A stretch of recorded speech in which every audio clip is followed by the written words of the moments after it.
All right, today on the Paul Harrell program, reports indicate the streets of Washington, D.C. are safe thanks to Trump federalizing the district. Black residents in particular have taken to social media to express relief and gratitude that they can now walk the streets without fear of violence. Plus, a new development in the shooting of a Kentucky judge by the local sheriff there. New reports indicate the deceased judge was involved in a depraved ring where he and others exchanged sex for favors. And Cracker Barrel is changing its logo and canceling the old white guy in the rocking chair. All that and more, the Paul Harrell program starts right now.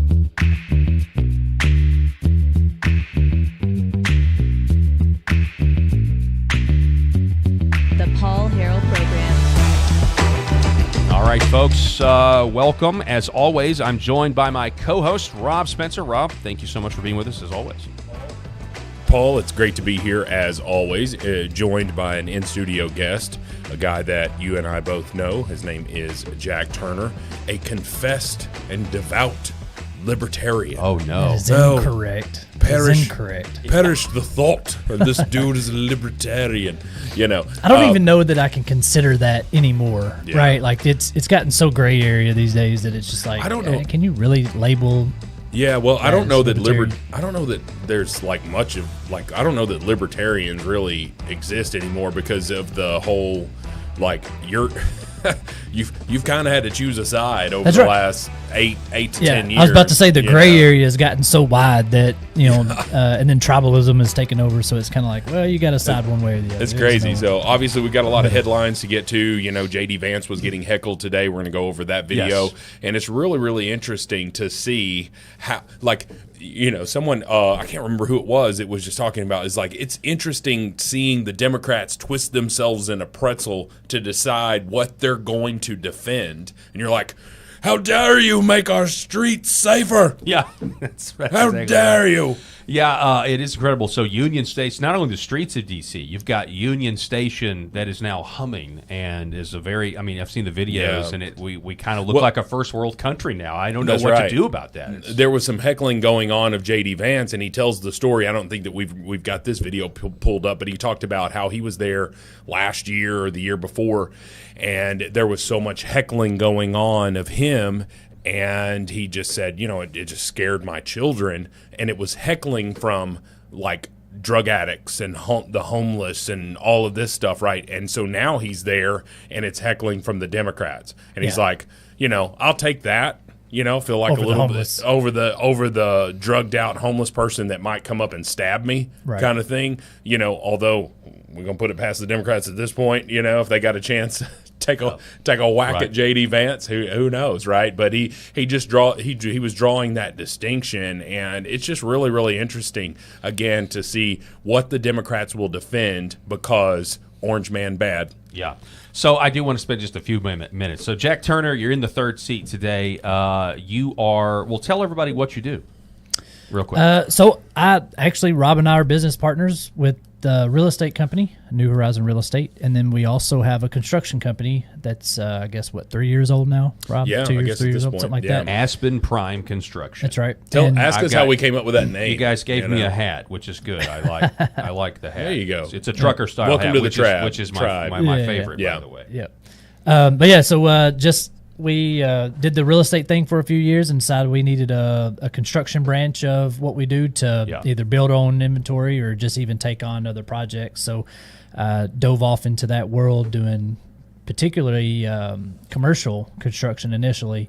And it's somewhat kind of spiderwebbed out into residential and doing kind of both stuff. I think I would call that, you're in the real estate business, and so this is maybe an aspect of vertical integration. That's right. Yeah. I mean, it's a natural evolution. I mean, That's right. obviously, we're still in the real estate world. It's just a different aspect of it. That's right. You know, so he kind of runs that side of it, and I sort of run the real estate side of things. You know, I build it, he sells it. There you go. There we go. If you build it, they will come. So. That's right.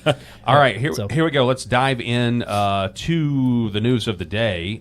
Breaking, J.D. Vance and Pete Hegseth just hilariously mocked the far-left protester right to their faces. Let's take a listen to that. I heard you, buddy.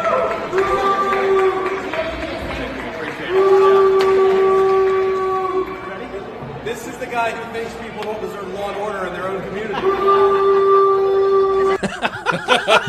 It's kind of No law and order. Yeah, no, Boo. but Hegseth there, it is kind of like it's kind of high schooly. Like, yeah. Oh, how dare!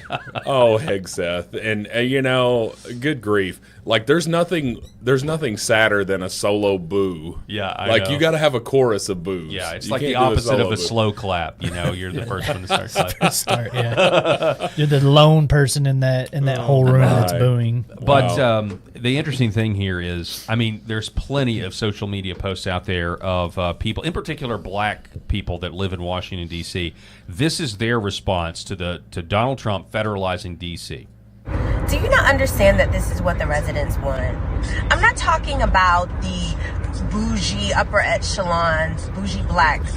I'm talking about the everyday grandmas that have to deal with these homeless people peeing and pooping on their steps, and then they have to clean it up. They don't feel safe when they walk into their neighborhood. The gangs and the dope boys are just standing around the corner, do you not understand this is what they want? I remember working with a community leader and somebody had just gotten shot. This is like 5 years ago. And I remember her praying and she said, Crystal, we're going to have to invoke the National Guard. And that was so foreign to me. Now I understand the shit. These people are helpless. And I'm not talking about the bougie black people that live in their gated communities with their new bills. I'm talking about the everyday grandmothers. And I'm so glad that President Trump cares about them. There you go. You're not going to go. hear that on MSNBC or their new brand MS Now. No, the thing about this is I think this is probably across the board. This is happening in D.C., but I bet if you went to any inner city, New York, L.A., Chicago, and you bring this up to everyday normal citizens, this is probably the same reaction you would get, because who wants to deal with that? Who's griping because there are more police officers and law enforcement people in there, and it's like, okay, wait a minute. I think you're complaining because maybe you're wanting to do something nefarious here. Yeah. Well, it's I think there's a standpoint saying that it's the overuse of a federal arm, force to do this.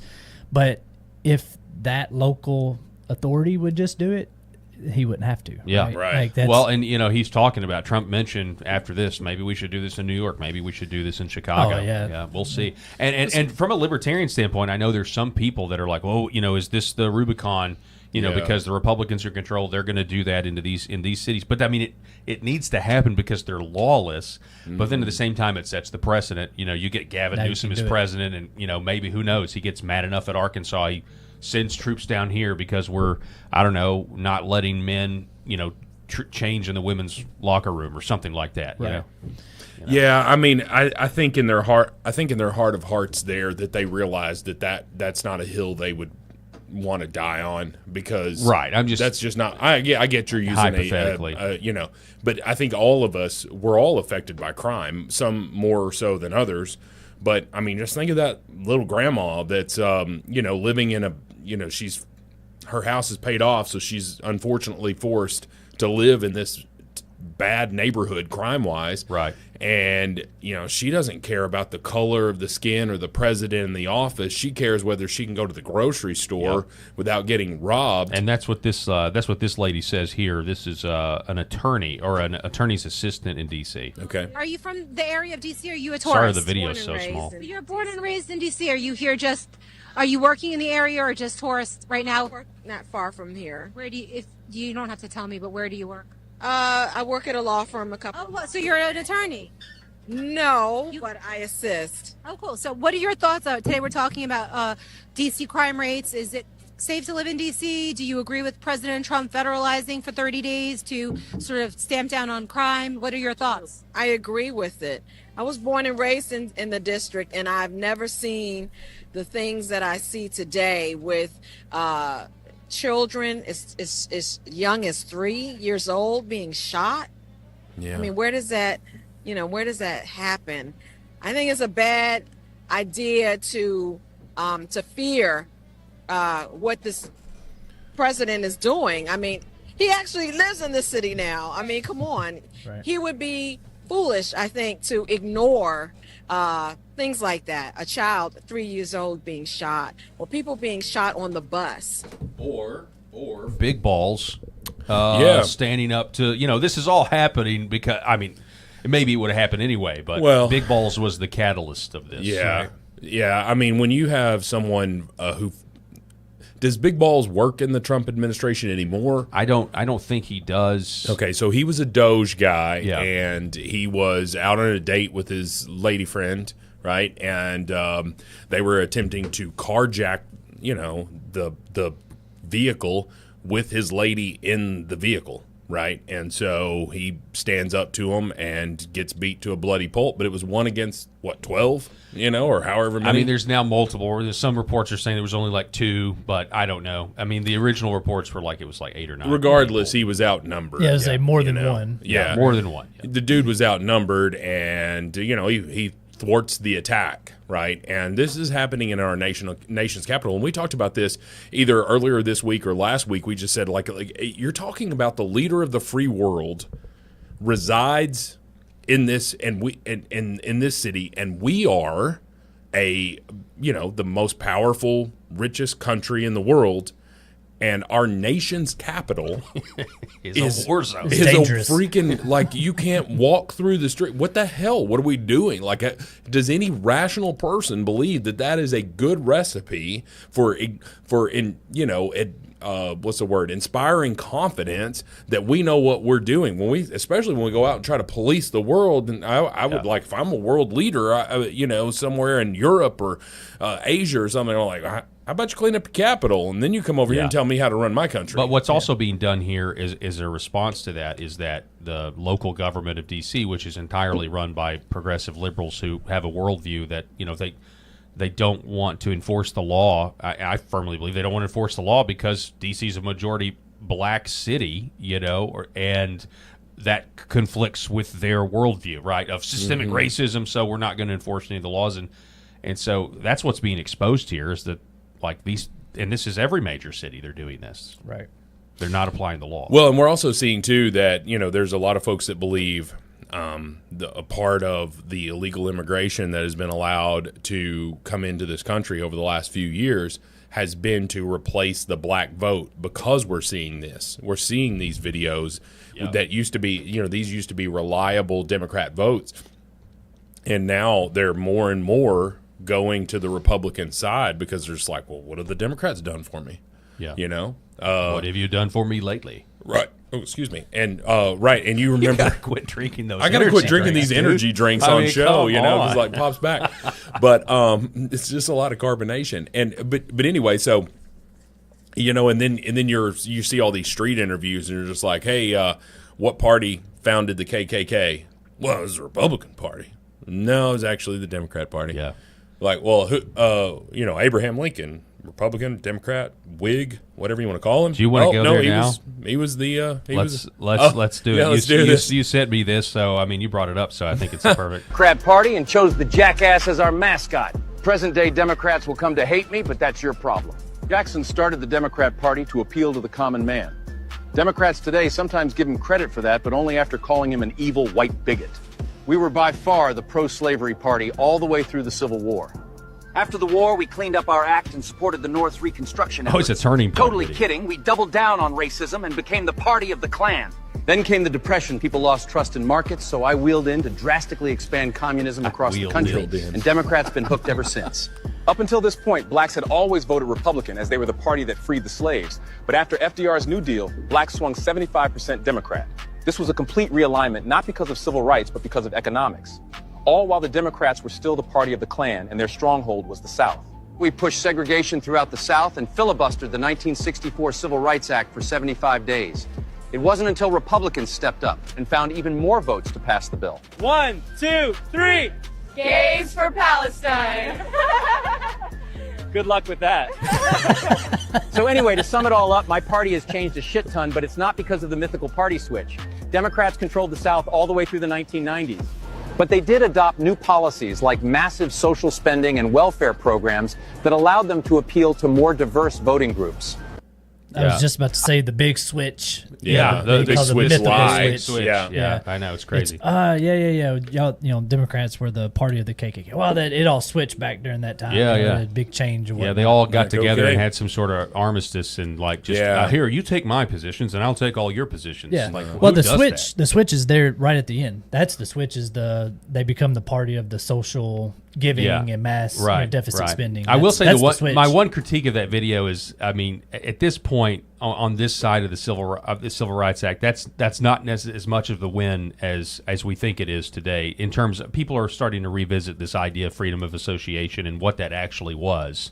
I mean, we can all agree racism is bad and everything, but it is a fact. Well, I mean, because if it led to leftist, DEI, if it led to affirmative action, it fundamentally just said no. You actually don't have the right to freedom of association, right? And people are now saying, well, that may have been. I mean, and I remember first hearing anybody criticize the Civil Rights Act. It was actually Senator Rand Paul on MSNBC's Rachel Maddow. This was years and years ago, and he mentioned something about technically, that Civil Rights Act is unconstitutional, right? People have the right to freedom of association, and you would have thought, like, a nuclear bomb had gone off. Like, everybody was so upset by that. But it's becoming more mainstream to say, you know what?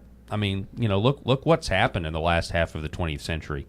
All this attempt to make us post-racial, and yet it just seems like it's more divided, than ever. Yeah. Well, if you think about what's happened for the African American community, it's gotten worse for them, right? And it's out of wedlock birth rate. Right, out of wedlock birth rate. We're talking about like, hey, even though we've grown in our civil rights and equality, things are worse for a lot of African Americans.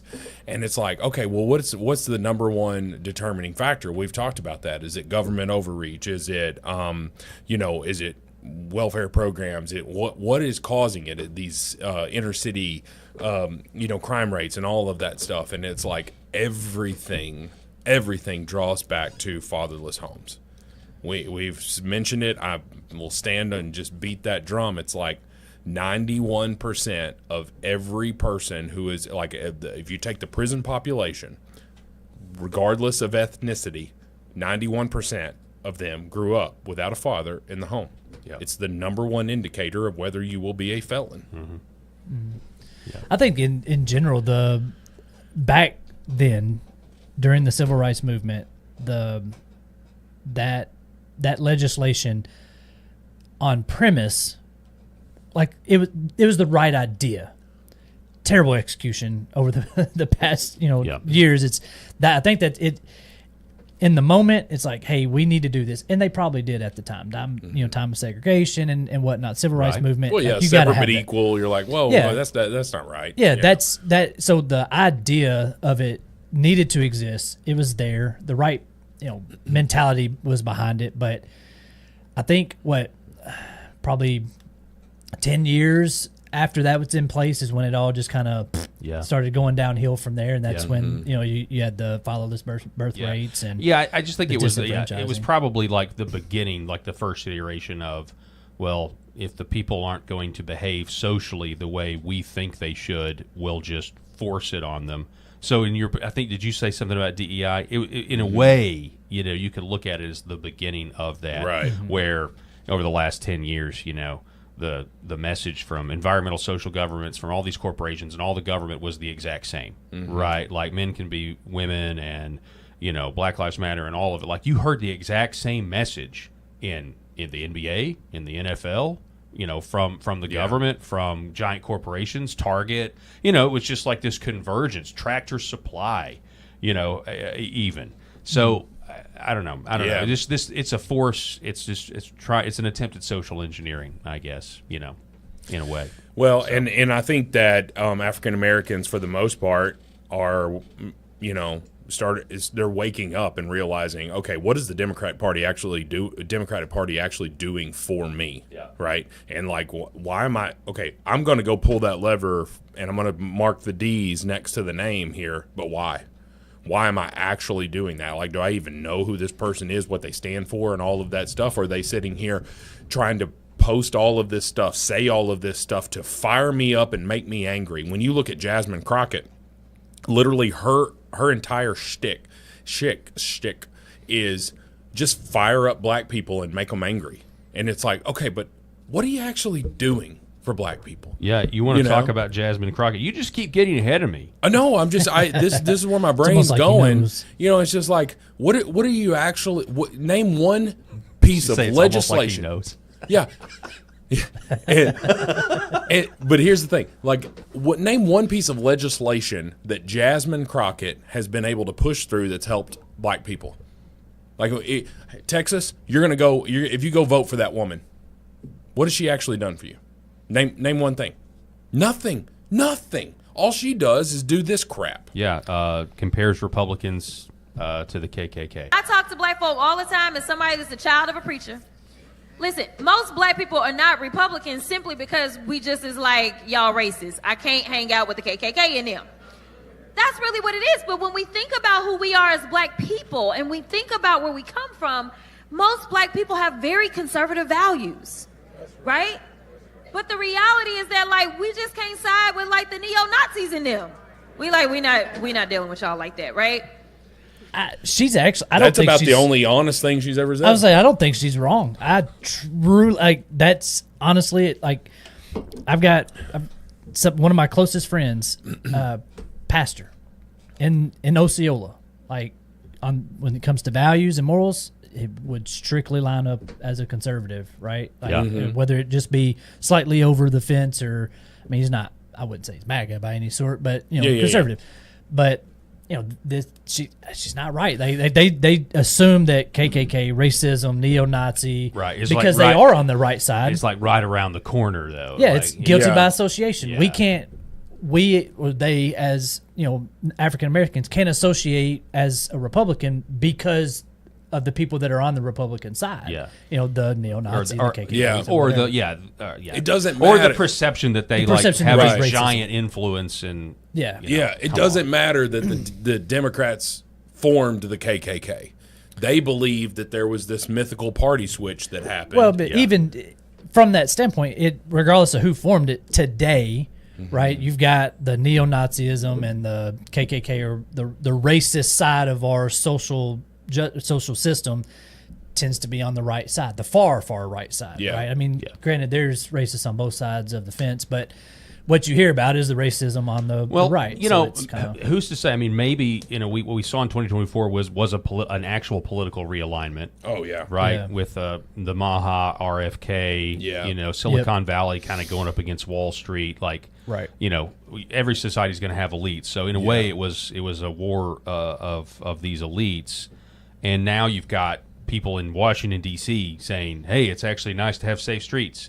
You know what I mean? So maybe, hopefully you get down to the practical level. Like, what I don't really care about any of this philosophical, forced altruism, whatever the newest moral outrage is. Like, can I get married? Can I have a job? Can I have kids? Can I live in a safe area?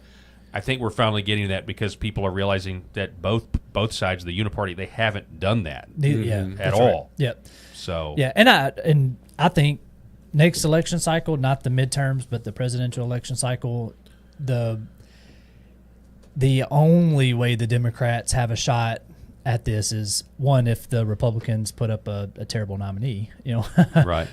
But two is it's the sugar daddy. Thing. The government's going to give you free stuff. Yeah. Rush Limbaugh called it Santa Claus. Santa Claus. That's the Democrats' platform. That's the platform. Yeah, it's like, hey, we're going to, it's free healthcare, free school, all this free, and we're going to get it from the billionaires by taxing them and all this stuff. That's the only way, because on premise, their platform doesn't stand. Right. You take away that, and you've got the middle gray area, and you got the right, because the left has moved so far left that it's pulled the right to the middle. But that's it. That's the bulk of your country. If you take away all the free stuff. Yeah, I think you're right. I want to throw this back up here real quick before we move on. Just to an observation. The last clip we played of Jasmine Crockett was from a very unflattering angle. And do you remember this? You remember that? It was very unflattering. It was below, and now she has a pillow in her lap to prevent that angle from happening. I don't know. I noticed stuff like that. Oh, she knows what's That's up. peculiar. Well, here's the other thing: is this interview was this recent? It was posted like August 23 28th. hours ago from, Well, because that's this would be registration. after. Yeah, it's on the screen there. This would be after the Texas redistricting, right? This would be after their attempts to the right. Well, where it's currently August 20th, so this must be an event. Yeah, I think It's that's showing advertised in for an event. registration. Yeah, this is that's after the Texas redistricting. Yeah. Yes, That's what I'm saying. I think it's fair to say. my whole point of it is I think she's placating to conservatives here for the simple fact that she's about to be out of a seat, or she's definitely going to be running. Where A tough she's race. Somewhere else. where she's not just a guaranteed Well, seat. I just noticed that Al Sharpton's there. Look at Al Sharpton. He's just kind of like, man, I invented this game. What's this girl doing? Oh, is that gotta Ayanna love- Presley there too? You gotta love Yeah. Al Sharpton. Lord have mercy. Can you imagine? Resist we much. I don't know who You the ever see person that is clip of there Al on that Sharpton? right there, but Well, All right. I mean, obviously, like in today's age, the black community can't associate with the right Republicans, even from we sit close to the middle of the fence type person, just simply because if you put an R beside your name and you claim that as your political affiliation, you have to be racist because. How can you be affiliated with a party that contains racists in it, a known racist, whatever, right? And still be okay with? That's the whole thing right now on the social media and mainstream stuff is how can you support Donald Trump, the known pedophile because of the Epstein stuff? Yeah. He won't release it because he's on it. How can you support him? Well, it's kind of the same thing. Is how can you support anybody that's on the right just because of guilty by association? Well, I mean, I think I joked about it, not really joking, but I was being facetious, I guess. I don't know what it was, but I was making a comparison. I think that Donald Trump could solve childhood cancer, and there would be Democrats who said, he didn't do it quickly enough, or he did it the wrong way, or something of that nature.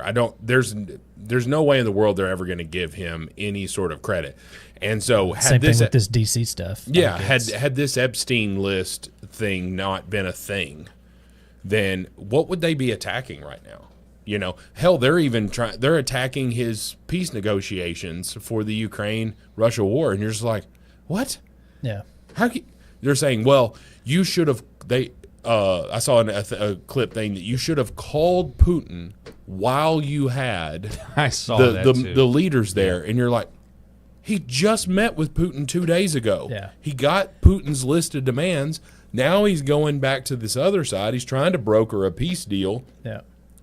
Thank God you're not the president of the United States, you dummy reporter. What are you talking about? It doesn't help that you got Putin that meets with him, and then he knows that he's going on with Zelensky to talk their side of it, and then he goes out and bombs. They're dropping bombs on freaking Ukraine right now. Same thing. Ukraine on the eve of the Putin negotiations, we talked about this, dropped their largest attack. That's right. And it's like, is it a showing of power, or is it a nod that I don't really want peace? Right. We're trying to sort of. I think surmise.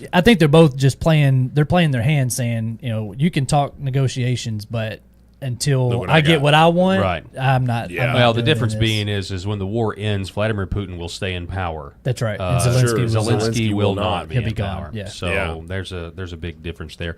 All right. So speaking of making our streets safer, which is what we talked about at the beginning, we also have a problem. I mean, we've allowed illegal immigrants to flood our border, and they are, being deported. We also have people that are, there are no more border crossings. They're very low. Kristi Noem's now trying to paint the border wall black to make it really hot so people can't climb over. But we talked about Kristi Noem before. She gave a speech about that. But anyway, this is the real world cost, though. This is the real world cost. This is a terrible tragedy that was caught on film. Here's the other thing too. Before setting this up, Gavin Newsom said incorrectly that this gentleman came into the country in 2018. It was actually confirmed by the assistant DHS. I forget her name. Okay. But anyway, it was confirmed with her that he came in 2021. Okay. So he's here. here. He's from the country of India, seeking asylum, and Governor Ron DeSantis appropriately stated, "Wait a minute. So you came from India, flew to South America, came across the southern border, and claimed asylum. How many countries did you have to go through? Yeah, that's a great point. Well, hey, look, I mean, I interviewed, I'm familiar with this guy named Michael Yon. He was at the Darien Gap all through Biden down in Panama at the Darien Gap, raising the alarm of all these people that were coming over, not just from Mexico or South America. I mean, this was happening. Chinese people were coming. Everybody was coming. They were getting into South America somehow, and then they were coming across the border. Terrible things. They were giving girls rape kits because it was assumed that they were going to be raped. That's right. But here's the video. Look at this guy. Yeah. Look at this guy. Like, he looked like, oh, well, that was an Makes this inconvenience. illegal U-turn. He got his CDL driver's license in the state of California. Yeah. And this is I guess, like, and people are noticing that he doesn't have any emotion at all. It's like he doesn't have any empathy or care for what he just did because he killed a family of 3. The driver of the minivan couldn't avoid the semi-truck and crashed, and a photo of the St. Lucie Sheriff's Office shows the vehicle wedged underneath the truck. The driver of the minivan, a 30-year-old man from Florida City, was flown to ACA Florida Lawnwood Hospital, where he died from his injuries. WPTV reported 2 passengers, a 37-year-old woman from Pompano Beach and a 54-year-old man from Miami, were killed at the scene of the crash. Singh here was not injured at all. That's the devastating crash. Okay, a couple of questions. Number one, how in the world did this man not just get a driver's license, a commercial driver's license to drive across the entire United States just like any other truck driver? Yeah. How did that happen? I don't know, man. Because of California? Well, they say even with California issuing their driver's licenses to illegal immigrants, they don't issue commercial driver's licenses. That this was a clerical error. You know? Yeah, I don't believe that. I don't believe it either. How many illegals are on the road right now? They're talking about putting ICE at way stations now because of this. Yeah. I just feel like if we go back to like a bygone era, like if we were just some sort of loose Confederate, like this would be a cause of war potentially, like from Florida with California. You know, if you go back and put yourself in like old nation state, like here's this guy that's giving a letter. His government in California gives this letter of saying, "Hey, you're safe to be on the road," and then you go and you do something like that, and you're here illegally. Yeah. Okay. So at some point, where does the Interstate Commerce Clause get involved here? I mean, that's just why the Interstate Commerce Clause exists, and it's being ignored. Yeah. And in a disastrous these people are dead because of Gavin Newsom's California.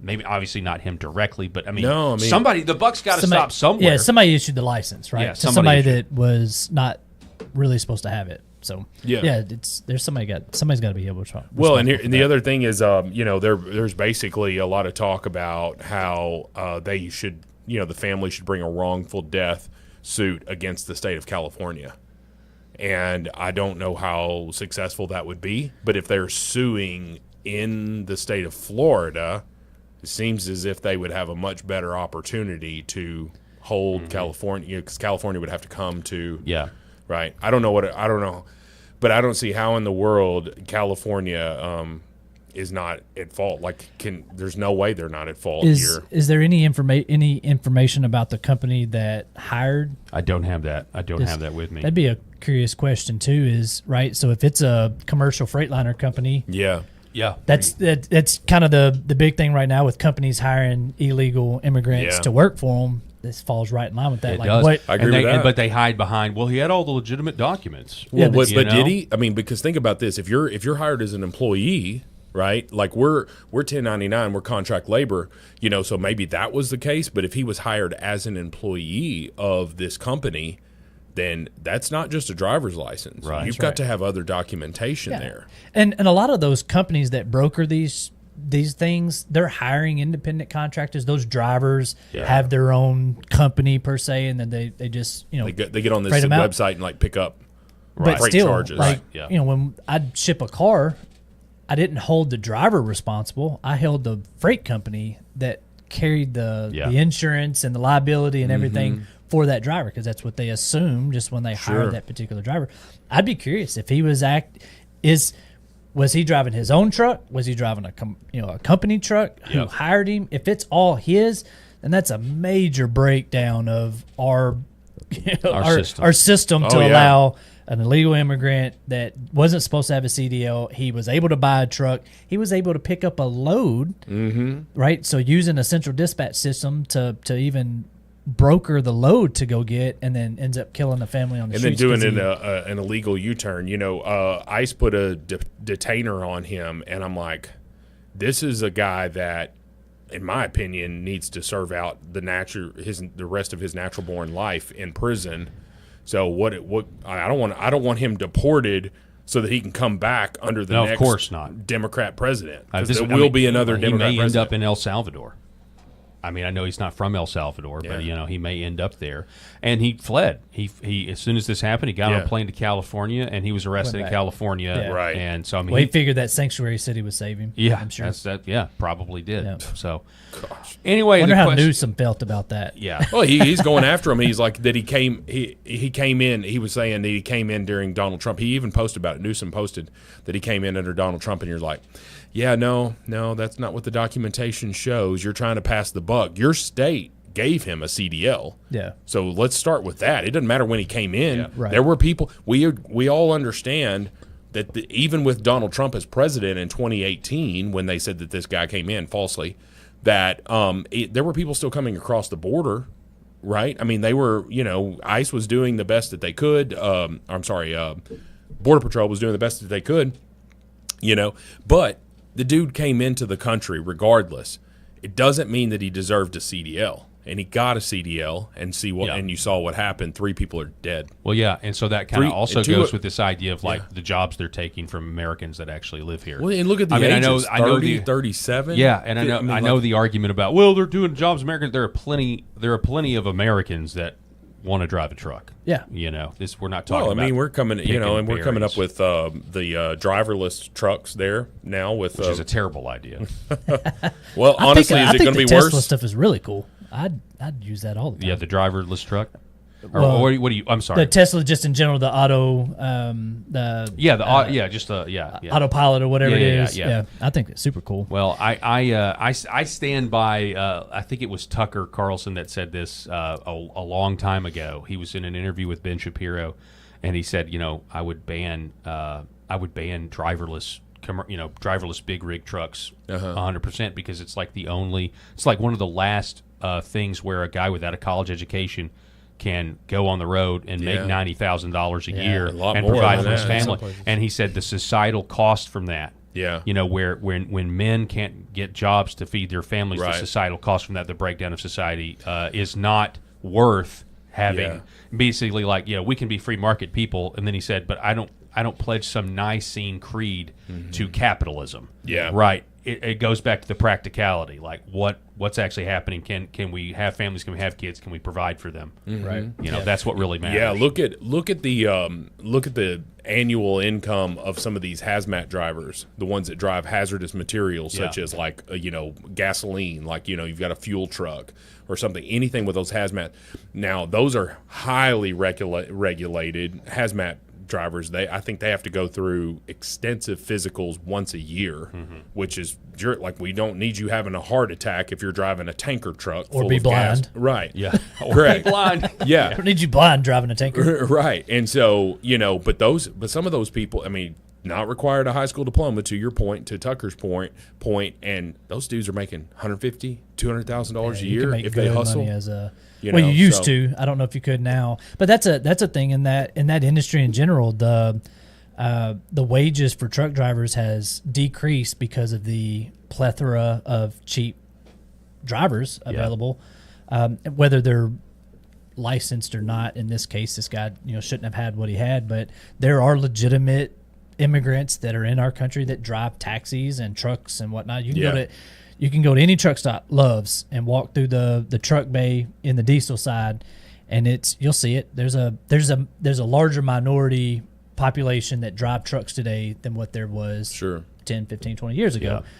Where the average age of a truck driver was like 58 with a beer belly, kind of thing. Yeah, now they're 30 Yeah. and they're younger and they're of some minority group, which is, that's we're the land of opportunity. So that's a good thing. We want that, but you got to do it right. You can't just hand out CDLs in California and not have proper documentation. If you're here illegally, it's Do it the right way. No bueno.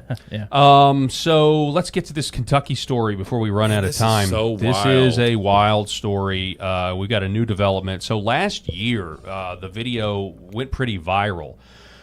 Sheriff Mickey Steins was allegedly best friends with Judge Kevin Mullins. Now this is in Letcher County, Kentucky. Okay, so it's a story out of Kentucky. And this headline is the new development. Kentucky judge killed by sheriff ran courthouse like a brothel and traded sex for favors at twisted parties, according to a victim. A rural Kentucky judge gunned down in his own chambers last year ran a twisted sex ring in which young women were coaxed into performing sexual favors just to get out of trouble. So, yes, so get out of trouble or lenient sentences. Sure. So what you were saying is right, Rob. Taya Adams alleges she was among those caught up in Judge Kevin Mullins' apparent sex for favor scheme that saw him and others in the tiny town of Whitesburg demand sex in exchange for cash or to get offenders off the hook. Adams told News Nation's Banfield that Mullins, who was shot execution style in his Letcher County chambers, allegedly by his longtime sheriff pal Sean Steins last September, had warned her to keep quiet about the so-called depraved ring. I'm going to get to the video here in a minute, but before we do that, I want to get to the end of this because this guy has pled not guilty, even though he's on camera, for lack of a better word, shooting this guy. Yeah. It says authorities have previously refused to rule out if a possible sex scandal was the motive behind the bloodshed. The judge had been a decades-long friend with his accused killer and was spotted having lunch with him just hours before he was gunned down.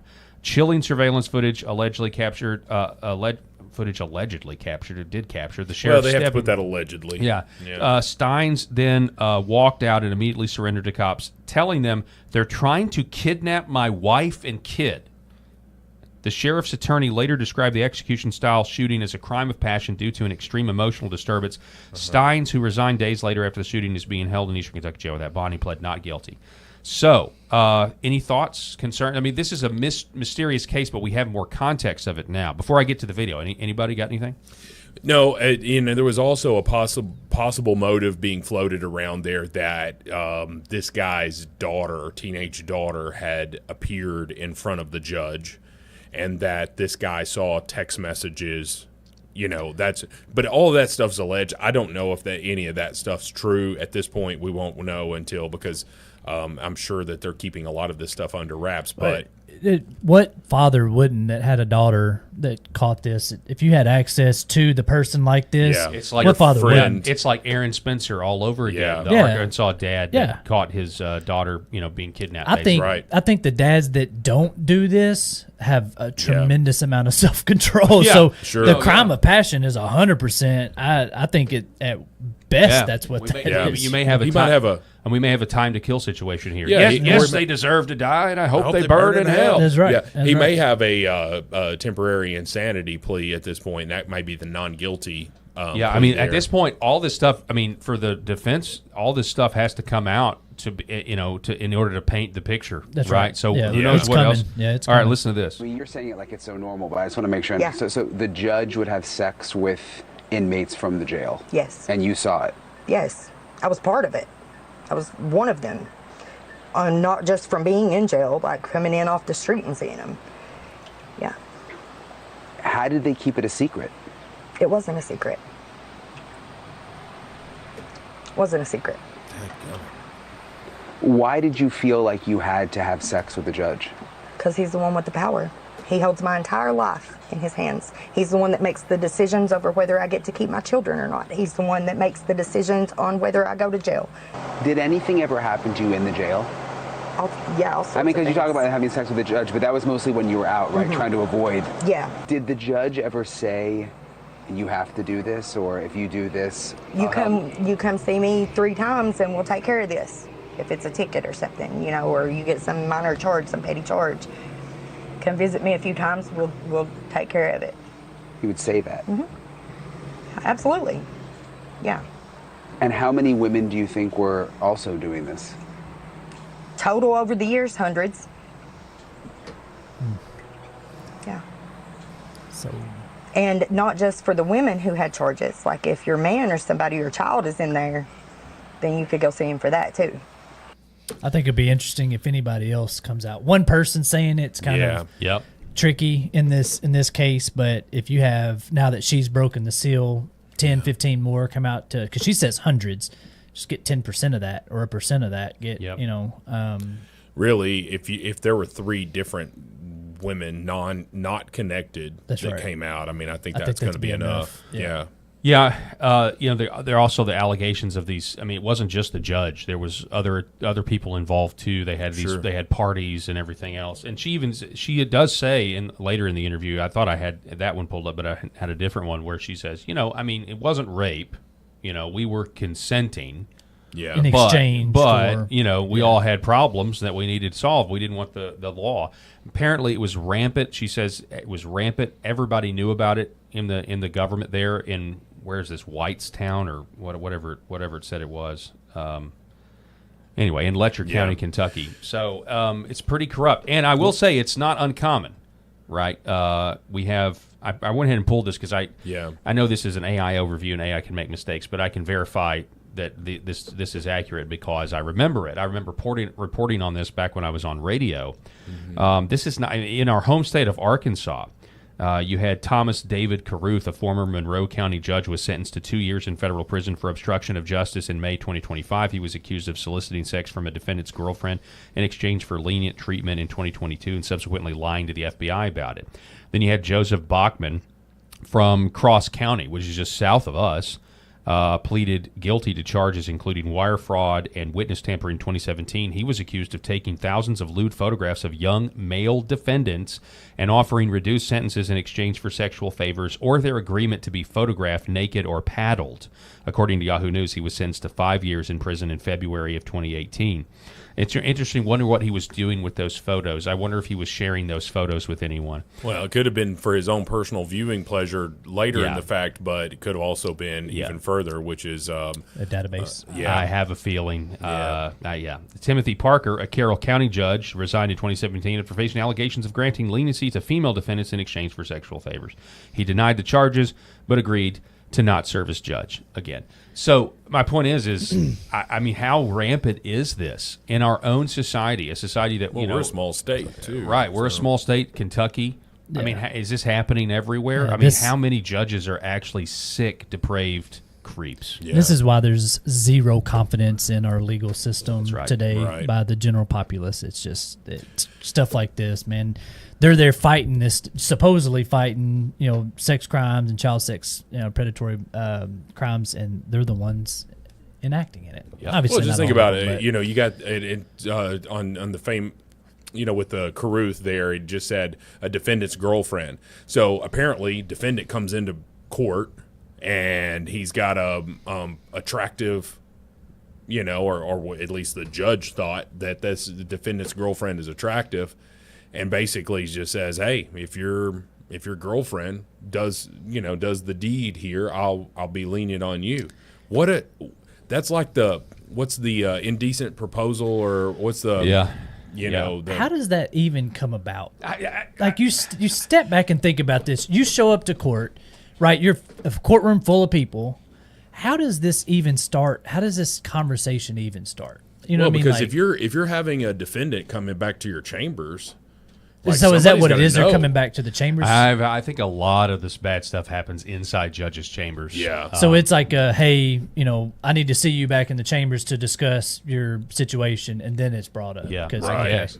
But to your point, I mean, I see what you're saying. How does this even come about? And I know the question isn't why would a human being do this? It's the question, why wouldn't they do it, especially if they know they're not going to get caught. But I just think, like in what area, like in your professional lives, and I've talked about this with the deep state, making up the intelligence report, just like flat out making up a lie. Hillary Clinton just making up out of whole cloth that he's a Russian agent or something. Right. Like when in your personal lives as adults, like you may have as an 8-year-old, exaggerate something or make something up to hurt somebody else. Like that's basic, that happens when you're younger. But in our adult lives, like when have you literally just made up something or think about a judge that's going to actually use the power in that way?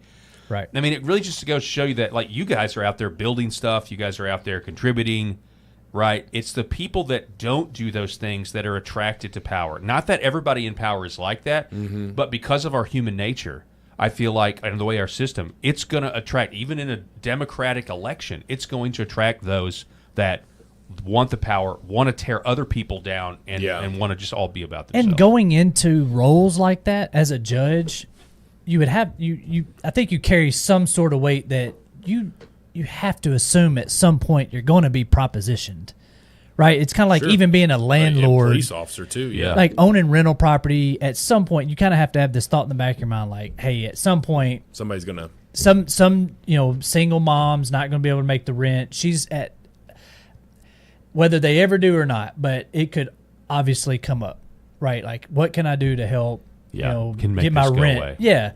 So you take that position of power, you have to have some sort of like assumption that at some point it's going to happen, whether it be bribery with money or sexual acts, whether it be of the same sex or opposite sex. Like, you have to assume this. So why these people just like, that sounds good to me. Well, let's try it. Right. Yeah. Like, you're going to get caught. You're under so much scrutiny with that stuff. It baffles Well, if you think me. about it, if you're a young lady and you're facing 5 years in prison for, distributing drugs charge, and you're offered this, what's some sexual favors to keep yourself out of hey, there? come see me. She said, come see me 3 times. So three times I've got to deal with this butthole. Yeah. And my charges just go away. Or I pay until he sends the cops over to your house to get a new charge on you, right? So they can get 3 more rounds 6 months down the road. Yeah. But you think about this, like, so my good friend is a prosecutor. Like, the prosecutor is working with the defense attorney, whether it be a court-appointed or hired defense attorney, and then they present that stuff to a judge, right. And then the judge decides whether they're going to accept that plea or not. So it's not going to take very long if a prosecutor and a criminal defense attorney work out a deal where this person's going to get 5 years in prison, right, when they were facing 20. And the judge throwing it out. And then the judge throws it out, and you're like, what is? That would also, what you're suggesting, for this to be, apparently this has gone on for a long time. Right. So prosecutors were probably in on well, it. And it lends weight to what that lady was saying, that everybody knew it. Yeah. You would have to in that situation. You almost have to know it's it. Like just a massive conspiracy. And I feel like it had to be something pretty dang serious, because when that video was playing while we were talking about all of that stuff, and he pulls his gun, he shoots the judge, then walks around, shoots the judge again, and then he's leaving. And he's like, Stop. I see some movement. Shoots him again. Underneath that desk. I mean, that's an execution. No. He's making sure that is that dude's last breath. He had made sure that one. I noticed that too. It's almost, how thorough he was. Like, okay, I'm going to make sure. It's almost like, that last one. Is, that third shot is the one that's the creepy one, right? You shoot him once, you go around and shoot him again. He's on his way out, stops halfway out the door, turns around, and lowers himself, shoots, and then rushes out the door. And he knew he was going to get caught, because there were people sitting out there in the lobby. He walked past people to get in there to that judge, and no one thought anything, because that sheriff goes into that judge's office all the time. And he had just been to lunch with this guy. Yeah. So something happened between lunch and when he went in there. Possibly. Could have. Or he also planned on doing it. He knew the whole time. He was like, I'm going to go have lunch with this guy. Yeah. I'm just going to Set him up. I'm going to think about this. Like, if he's done something with his family member. I mean, he says they're trying to. What a weird thing to say. After you're arrested, you surrender. After you shoot this guy, and you say they're trying to kidnap my wife and kids. Yeah, that could be what the lunch was about. Yeah, I guess the judge could be discussing all that. So bizarre. Like, we could have gone to lunch. The judge told him about the thing, and then he gets a a text after that just says, "Here's the deal: if your wife and daughter will come have a threesome with me," just throwing this out there. You never know. Yeah. Well, this dude, being the sheriff, he knows there's a camera in that chambers. Oh, yeah. Right? He knew walking in that it's going to be people are going to see him walk by. There's a camera in the chambers. He knows he's getting caught. I mean, if it really was something to do with his family or this sex ring was involved at all in his wife or his daughter, this guy was like, I don't care about my career anymore. Yep. Yeah. Because I've often thought about that before. Like I've often thought, like, what if somebody threatens my wife and child, right? Like a legitimate threat. Like, oh yeah. Do you let some process play out, or do you just immediately like take matters into your own hands and say, well, you're going to do what? I obviously think about like, well, then if you do that, now you're out of your you're out of your family's life forever, right? So if there is another recourse, but if it was so egregious, if we're talking about something that is so disgusting, and I mean the fatherly instinct kicks in there, and you get an Aaron Spencer situation. Well, I think we think about A Time to Kill and Samuel L. Jackson being found not guilty. But that's just not the real world that we live in, And so do you say... Especially not a Joel Schumacher film, I'll tell you that much right now, where he was like misting down Matthew McConaughey. Everybody is sweaty in that movie. I don't know if you've noticed that. Yeah. Like, and Joel Schumacher's gay, so like there's I'm sorry, he has that director has a perspective where Matthew McConaughey is just constantly dripping in sweat. It's humid there. Yeah. No, it is humid, and I would grant you that. But then Joel Schumacher directed Batman Forever, where he put nipples on the bat suit. There were no nipples on the bat suit before Joel Schumacher got a hold of that IP. So. Sorry to derail the conversation. I didn't know any of that stuff. Sorry. I wonder if DC approved it. I don't know. Yeah. Like, hey, all right. So here we go. The Critical Drinker over on X, who's actually a really good follow, does really good movie reviews. So people are outraged. Or people are not outraged. They're just like kind of like, what in the world is going on with Miley Cyrus? Okay, so she did an ad for Gucci. Cyrus Flora is the fragrance, and all you ladies, you look at that and you say, I want to smell like that. I want to smell like Miley Cyrus. People are the Critical Drinker is obviously, this is a really good own because that is kind of what she looks like. Now, to kind of it's almost uncanny. It really is, and there's a lot of good memes out there right now on it. But I will say, according to somebody else on X, Rudy says that it's engagement farming, and the one on the right is the real photo. The one on the left has been doctored, but I don't know. I'm not really sure if that's true or not. It's only slightly better. It's only the slightly, real photo. Exactly. It's only slightly better. It's more contrasted, right? And they're the same picture, right? It's more contrasted. They're the same picture. So the reason I brought this up is because, number one, I just fundamentally don't get this. I feel like that she's been on this trajectory. It's almost like they're trying to make masculinity feminine in a way, or attractive. It's almost like we want a future race of androgyny where there is no difference between men and women. But just on a totally different level, there are a string of celebrities right now, like older celebrities like Lindsay Lohan and like Kate Beckinsale, and they're all getting this plastic surgery that they all look like the same person after the surgery, because I think they're all going to the same person. What's up with the cheeks being sunken in? Yeah, they just look so strange. I don't know. I mean, I'm just throwing that out there. Celebrity culture is... I don't get that. I don't get the, hey, I want my face to look like it's caved in from malnutrition. What happened to the... You remember, like, in the 90s, like Tyra Banks was a supermodel in the 90s. She had curves. Yep. She had a little meat on her. When she walked, her boobs bounced and all that stuff because she actually had boobs. She wasn't just skin and bones. Yeah. Like, I would tell you that I would assume that 95% or maybe even higher of men would rather have a woman who's actually got some curves rather than a you raised an interesting point. People have raised this before about Victoria's Secret models, because you could say Tyra Banks was one of those, right? And versus what they look like now versus what they used to look like. And so if you ever want to go down a rabbit hole, and I will caution you to go down this rabbit hole, but you can Google or YouTube the phrase transvestigation. And I'm just saying, just go down that, because Lex Wexner is owner of Victoria's Secret. He and Jeffrey Epstein were like this, and there are some real interesting rabbit holes to go down about possible model. These are dudes. Possibly that these models today are actually dudes. Well, isn't that kind of the thing? Like recently, past say 5 years, everything's kind of rolled to the body positivity thing, to where Victoria's Secrets has morbidly obese people. Well, just all sizes. Call it that, right? Yeah. So they have the Skin and Bones models that you're used to seeing through the early 2000s, all the way up to now, where it's large and in charge. Yeah, and they're just body positivity thing. But Sports Illustrated swimsuit edition is over. It's gone, right? Yeah, it's because of what they did. I mean, they ended it. That's right. It was just too complicated. Well, I mean, I think that I don't know. It feels like we do these lunacy things for a while, and we go to this, and then it always goes back to because now Victoria's Secret models are more. Like this year, I believe, is a little bit more traditional than what it has been in the past. I think they're more of a representation of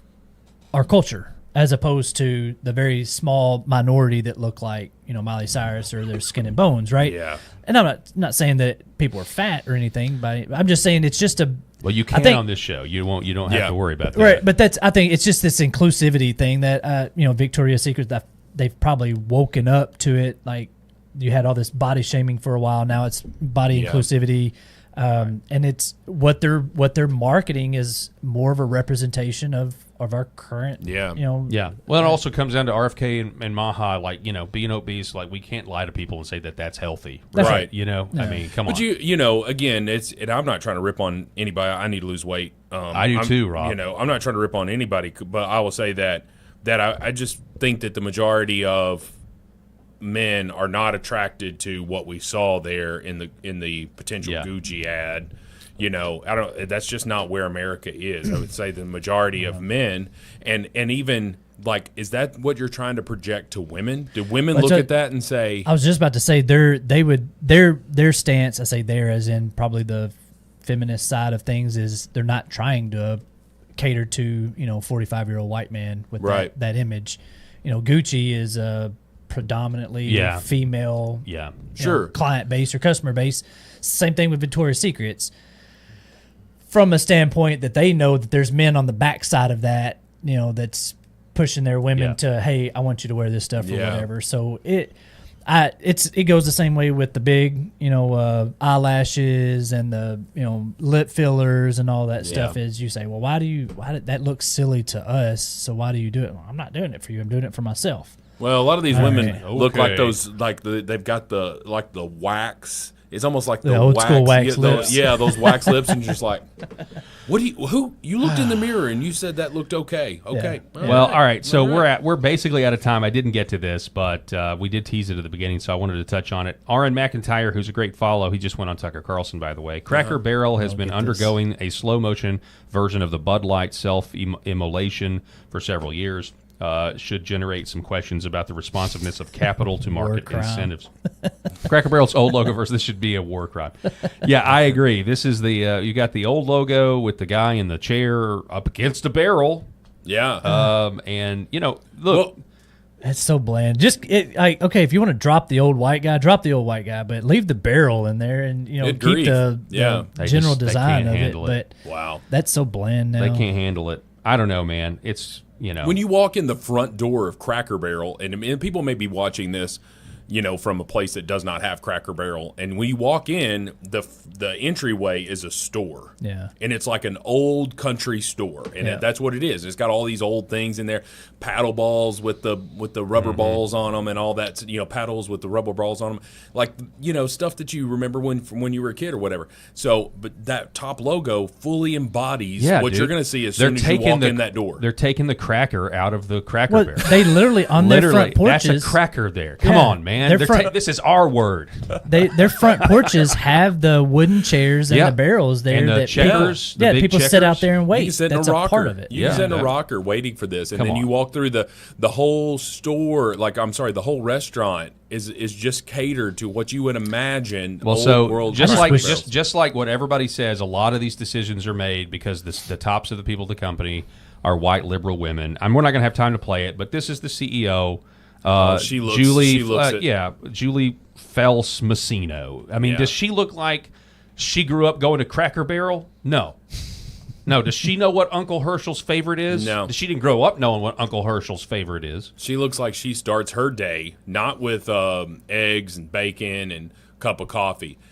She starts her day with a soy latte, avocado toast, all of that stuff. Mango. And yes. I mean, that's what she starts her day with. And you hate to judge a book by the cover, but I'm judging. That's what we're doing. Well, you've completely airballed on your customer base with that. Yeah. You know what I mean? Yeah. Like, it is. Well, it's like the Bud Light thing. I mean, they even draw the parallels there in the previous post. Yeah. Okay, guys, I appreciate you coming on. Jack Turner, thank you so much for coming on. We really appreciate it. Yeah, we do this. We'll have you back. Yeah. I'd love to do it. Folks, that's all the time that we have for this edition of the Paul Harrell program. Go to paultalkshow.substack.com. Become a paid subscriber, and I'll give you a free copy. Not a free copy, but I'll give you a copy of Left Wing Will and the Red Pill.